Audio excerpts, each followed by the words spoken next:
हा प्रश्न अलीकडे जास्त तीव्र झालेला आहे आणि मराठा समाजातल्या अनेक कुटुंबांची आर्थिक परिस्थिती अतिशय बिकट मागच्या 15-20 वर्षात झालेली आहे।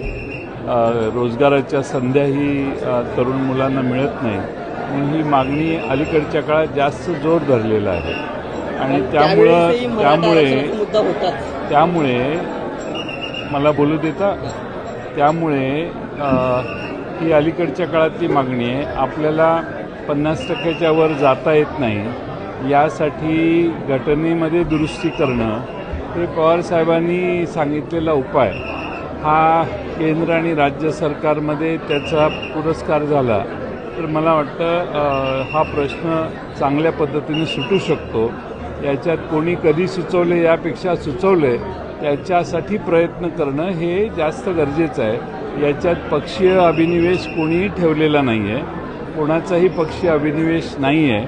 मला वाटतं सरकारने देखील सरकारी बाजूने देखील याच्यात शरद पवार साहेबांना 4 गोष्टी सुनावण्यापेक्षा या दिलेल्या चांगल्या सूचनेचा स्वीकार करून केंद्र सरकारकडून घटनेत हा बदल जर लवकर केला तर जरांगे पाटलांचं उपोषण संपण्यासाठी एक प्रबळ आणि सबळ कारण मिळेल।